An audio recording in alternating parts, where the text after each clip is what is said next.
ঘরোয়া মশলা দিয়ে আজকে রান্না করে দেখাচ্ছি একদম অরিজিনাল গরুর মাংসের কালো ভুনা রেসিপি। আমার এই রেসিপিটা যদি আপনারা ফলো করে বাসায় রান্না করেন তাহলে আপনারাও ঘরে বসে খেতে পারবেন একদম অরিজিনাল অথেন্টিক স্বাদের কালো ভুনা। তাহলে চলুন রেসিপিটা দেখে শিখে নিই। প্রথমত আমি নিয়েছি এখানে 1.5 কেজি গরুর মাংস। গরুর মাংসের পিসগুলো একটু বড় হলে কিন্তু কালো ভুনাটা ভালো হয়। এখন দিয়ে দিচ্ছি মশলা, এলাচ, দারচিনি, লবঙ্গ, কালো এলাচ, স্টার আর তেজপাতা। সাথে দিয়ে দিচ্ছি আরও 2 টেবিল চামচ আদা রসুন বাটা। এখন দিচ্ছি 1 টেবিল চামচ জিরার গুঁড়া, দিচ্ছি 1 টেবিল চামচ কালো গোলমরিচের গুঁড়া, আরও দিয়ে দিচ্ছি 1 টেবিল চামচ রাঁধুনির গুঁড়া, দিচ্ছি 1 টেবিল চামচ লবণ, 1 টেবিল চামচ ধনিয়ার গুঁড়া, 1 টেবিল চামচ লাল মরিচের গুঁড়া, 1 টেবিল চামচ হলুদের গুঁড়া। এখন দিচ্ছি 1 মুঠো ভর্তি করে পেঁয়াজ কুচি, সাথে দিয়ে দিচ্ছি পেঁয়াজের বেরেস্তা 1 মুঠো। এখন দিয়ে দিব টক দই। টক দইটা অপশনাল, হাতের কাছে থাকলে দিয়ে নেবেন, দিলে ভালো হয়। এখন দিয়ে দিচ্ছি একদম অথেন্টিক স্বাদের কালো ভুনা খাওয়ার জন্য অথেন্টিক একদম অরিজিনাল সরষের তেল। আর এই অরিজিনাল সরষের তেল দিয়েই কিন্তু এই রান্নাটা করার চেষ্টা করবেন, তাহলে কিন্তু আপনারা অরিজিনাল কালো ভুনাটা স্বাদ পাবেন। এখন আমি ভালোভাবে মেখে নিচ্ছি, আর এই মাখামাখির কাজটা কিন্তু অবশ্যই একটু ভালোভাবে করতে হবে, যাতে করে প্রত্যেকটা মাংসের গায়ে মশলাটা ভালোভাবে মাখা হয়। আপনারা চাইলে এইভাবে মেখে 2 ঘন্টা রেখে দিতে পারেন, আমি রাখবো না, সাথে সাথে রান্না করে নিচ্ছি। এখন 1 টেবিল চামচ গরম মশলা দিয়ে আমি ভালোভাবে একটু নেড়ে মিশিয়ে নিচ্ছি।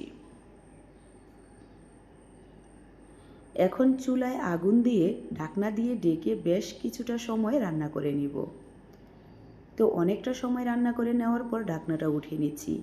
দেখেন মাংস থেকে কিন্তু অনেকটা পানি ছেড়েছে। এই রান্নাতে কিন্তু কোনো পানি দেওয়া যাবে না। যে পানিটা মাংস থেকে উঠেছে এই পানিটা দিয়ে কিন্তু পুরাটা রান্না করে নিতে হবে। একদম লো আছে 2-2.5 ঘন্টা সময় নিয়ে এই রান্নাটা করতে হবে, তাহলেই কিন্তু আপনারা একদম অথেন্টিক স্বাদের অরিজিনাল কালো ভুনাটা খেতে পারবেন। এখন ঢাকনা দিয়ে ডেকে পানিটা শুকিয়ে আসা পর্যন্ত রান্না করে নিচ্ছি। আরও অনেকটা সময় আমি রান্না করে নিয়েছি। দেখেন পানিটা কিন্তু নিচ থেকে একদম শুকিয়ে আসছে, তেলটা কিন্তু অনেকটা ছেড়ে আসছে। এখন শুধু হালকা কিছুক্ষণ পর পর নেড়ে দিয়ে আমি রান্না করে নিচ্ছি। আরও কিছুক্ষণ রান্না করার পর দেখেন কালারটা কতটা সুন্দর হয়েছে। এখন আমি আরও 10 মিনিটের মতো এইভাবেই মাংসটাকে রান্না করে নিচ্ছি। এই তো দেখেন আরও 10 মিনিট রান্না করার পর কালারটা কতটা সুন্দর হয়েছে। আপনারা এখন আপনাদের মনের মতো করে কালার করে নিতে পারবেন, যেরকম পছন্দ সেরকমই করে নেবেন। এখন আমি এই মাংসটাকে ভাগার দিব, তার জন্য প্যানের ভিতরে দিয়ে দিচ্ছি খাঁটি সরষের তেল। আমি আবারও বলতেছি এই রান্নাটা কিন্তু সরষের তেল দিয়েই করতে হবে। দিয়ে দিচ্ছি শুকনো মরিচ, রসুন কুচি আর পেঁয়াজ কুচি, দিয়ে দিচ্ছি 2টা তেজপাতা। এখন আমি এগুলোকে একদম লাল লাল করে ভেজে নিব।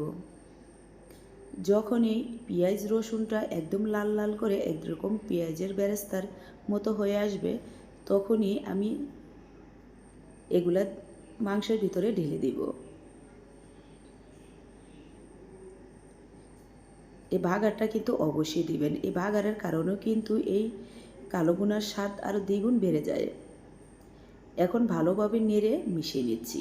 আমার এই রেসিপিটা যদি আপনাদের ভালো লেগে থাকে তাহলে অবশ্যই একটা লাইক কমেন্ট করে আর একটা সাবস্ক্রাইব করে পাশে থাকবেন। আর যারা ফেসবুক থেকে দেখছেন তারা অবশ্যই একটা লাইক কমেন্ট আর ফলো করে রাখবেন, তাহলে কিন্তু আমার এই মজার মজার রেসিপিগুলো দেখতে পাবেন। এখন দিয়ে দিচ্ছি রান্নার শেষ পর্যায়ে 1 টেবিল চামচ রাঁধুনির গুঁড়া আর 1 টেবিল চামচ লেবুর রস, দিচ্ছি পেঁয়াজ কুচি। আমি এরকম বড় বড় করে পেঁয়াজটাকে কুচি করে নিয়েছি। আর সর্বশেষ দিয়ে দিচ্ছি 2 টেবিল চামচ ঘি। ঘিটা অপশনাল, চাইলে দিতে পারেন, আবার না দিলেও হবে। দিলে সুন্দর একটা ঘিয়ের ফ্লেভার আসে, খেতে ভালো লাগে।